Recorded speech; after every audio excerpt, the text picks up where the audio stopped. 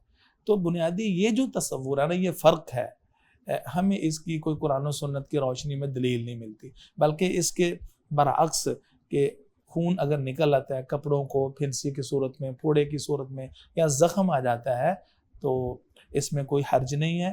اگر انسان نماز پڑھ رہا ہے، دوران نماز کوئی عارضہ لاحق ہو گیا ہے، زخم آ گیا، دشمن کی طرف سے ایسی جنگوں میں ہوتا رہا ہے نا، جس طرح کہ سیدنا عباد بن بشر ہے، یہ غزوہ ذات الرقاع کی بات ہے، ابو داود کی حدیث ہے، قابل حجت حدیث ہے۔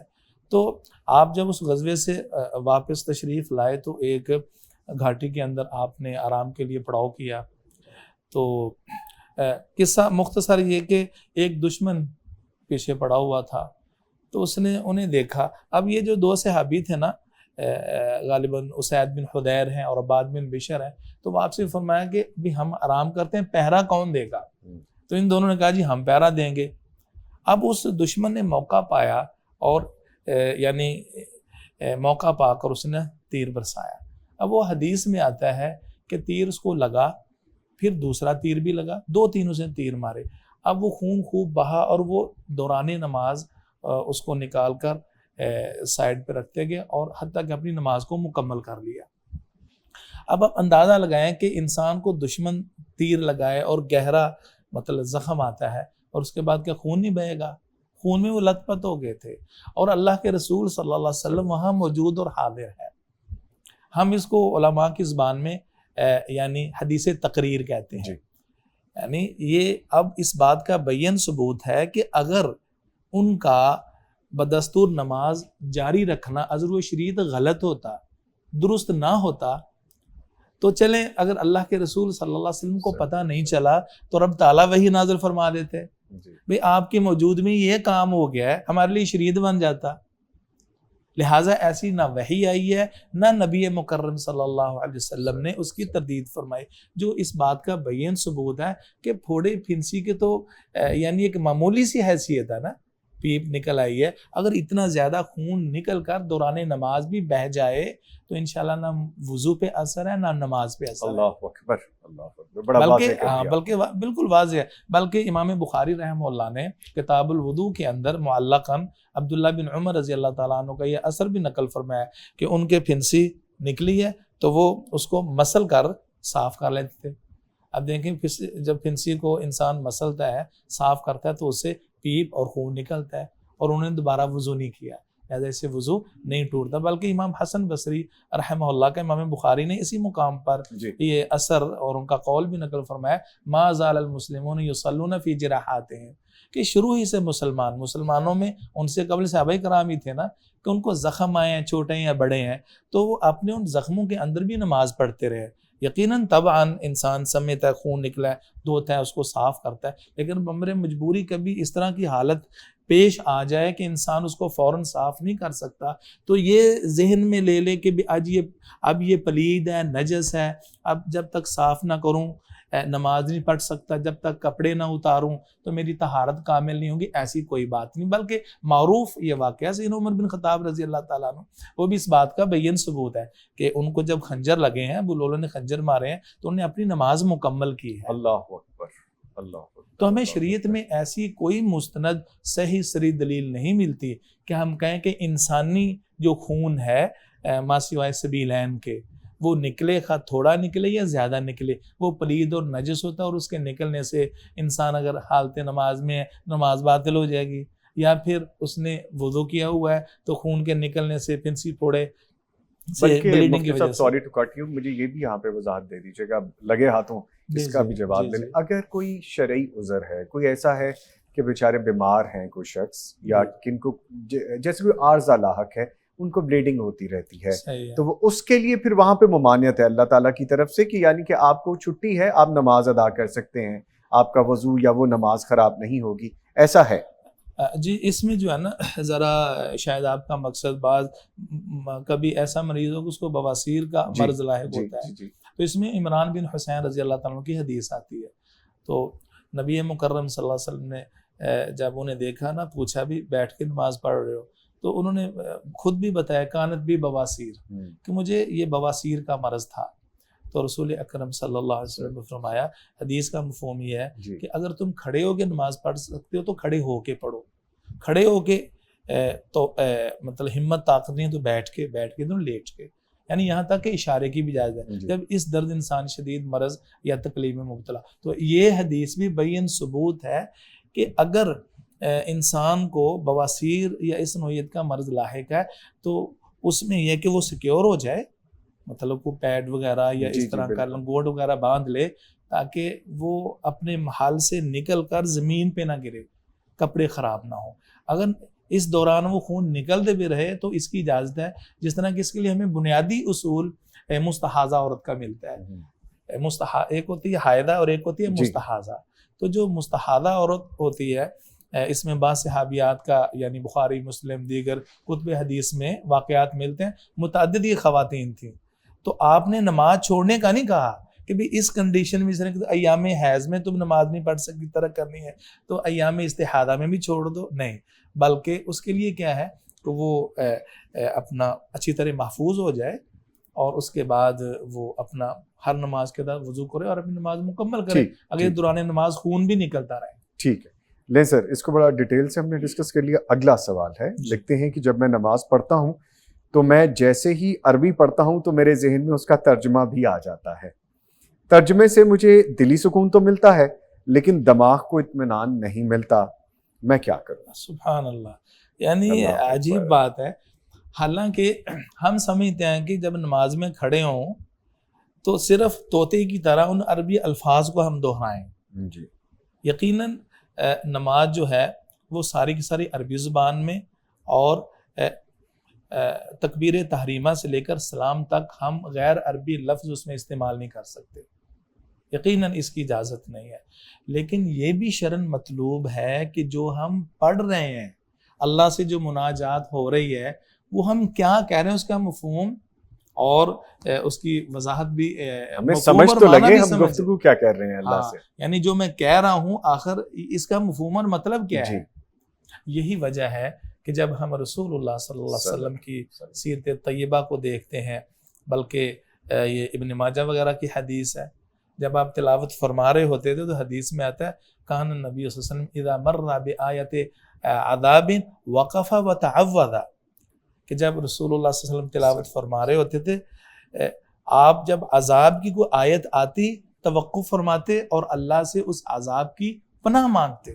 اللہ اکبر، یعنی آیت عذاب ہے. اب اس کا مفہوم اور معنی نبی مکرم صلی اللہ علیہ وسلم تو بڑے فصیح اللسان تھے، گویا کہ اس کے مفہوم اور مطلب کے پیش نظر آیت عذاب ہے تو توقف فرماتے اور اللہ سے پناہ مانگتے. تو یہ حقیقت میں یہ چیز مطلوب ہے کہ جو ہم پڑھ رہے ہوں تبھی تو ہمارے اندر یعنی خشوع پیدا ہوگا. اب ہمیں چونکہ اس کے معنی اور مطلب کا پتہ ہی نہیں ہوتا، لہذا طوطے کی طرح الفاظ رٹے ہوتے ہیں اور گزر جاتے ہیں. اور جب کوئی رحمت کی آیت آتی تو اللہ سبحانہ و تعالیٰ سے مانگتے. کہنے کا مقصد یہ ہے کہ یہ حدیث بات کا بین ثبوت ہے کہ ان بھائی یہ جو انشاءاللہ آپ کا پروگرام دیکھیں گے ان کو یہ بات سمجھ لینی چاہیے کہ دونوں چیزیں مطلوب ہیں.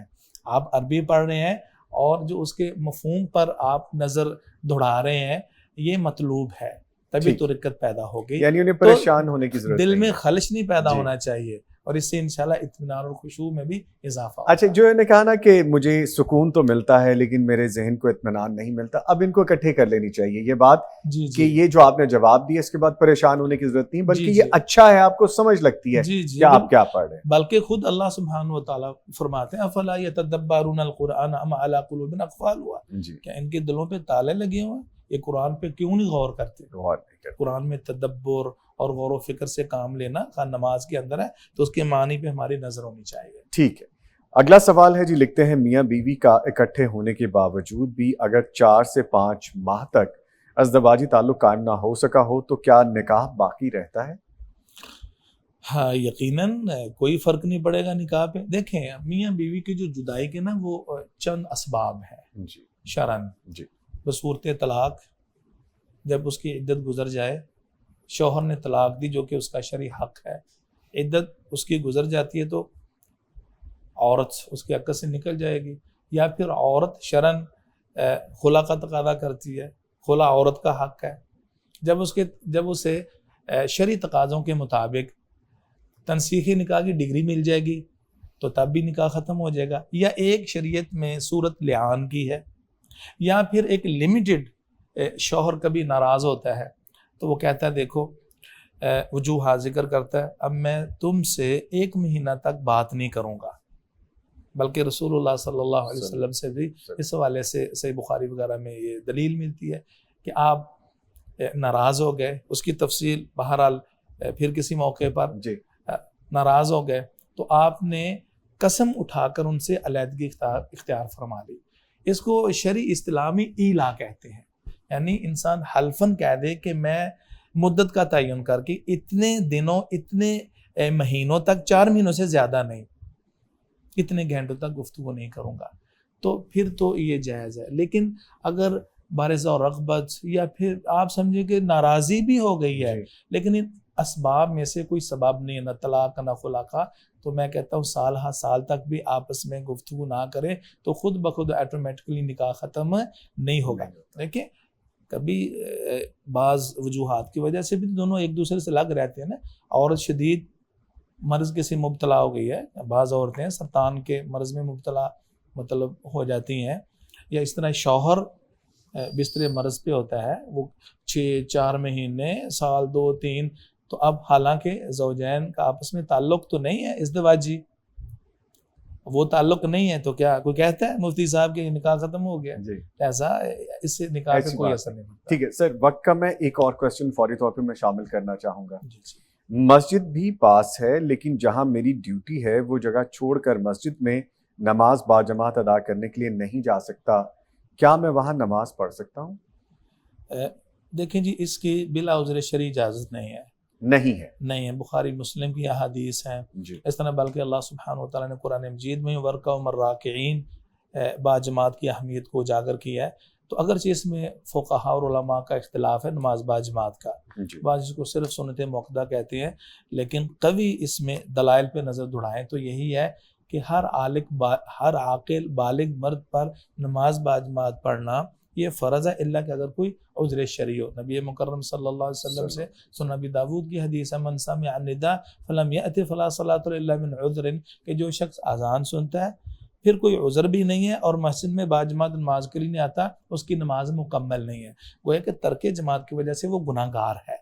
اب اگر وہ چاہتا ہے، جہاں ملازم ہے نا لیکن اس کو پرمیشن نہیں ہے، اجازت نہیں ہے، ابھی تم نے ادھر ہی پڑھنی ہے، پھر انشاءاللہ وہ غیر مکلف ہے، وہ مالک گناہ گار ہوگا۔ تو جو افیسر حضرات ہیں یا اداروں کے ذمہ داران ہیں، نماز کے لیے انہیں باجماعت یعنی اجازت دینی چاہیے، اہتمام تو کرنا یہ چاہیے ضروری ہے۔ باقاعدہ۔ اگر کوئی عذر شرعی ہے جی وہ الگ ایک ٹاپک ہے، کون کون سے وہ عذر ہیں۔ اگر کوئی عذر نہیں ہے تو صرف ڈیوٹی کو بہانہ بنا کر مسجد میں عدم حاضری یہ درست نہیں ہے۔ اس میں 2 صورتیں، پہلی بات تو یہ کہ اجازت نہیں ہے کسی طور پہ، جی دوسری بات کہ اگر وہ مالک ہے جی جہاں پہ جاب کر رہے ہیں جی یا وہ جی کمپنی اجازت نہیں دیتی جی تو پھر وہ ان کے ذمہ گناہ ہے، جی یہ ادا کر سکتے جی ہیں وہاں جی پہ، پھر اس کو اجازت پھر ہے۔ اجازت۔ جی۔ سر اس کے ساتھ ہی بہت شکریہ ادا کروں گا، وقت ختم ہو گیا اس سیگمنٹ کا، میں بہت شکریہ ادا کروں گا قاری احمد یارکانی صاحب، سر آپ تشریف لائے، آپ کہنے کا شکریہ۔ آپ کے ساتھ موجود رہے مفتی مولانا عبدالخالق صاحب، سر آپ تشریف لائے، آپ کے بھی آنے کا بہت شکریہ۔ لیں جی پروگرام ابھی جاری ہے، ایک چھوٹے سے وقفے کے بعد ہم دوبارہ حاضر ہوں گے، ہمارے ساتھ رہیے گا۔ Ooh.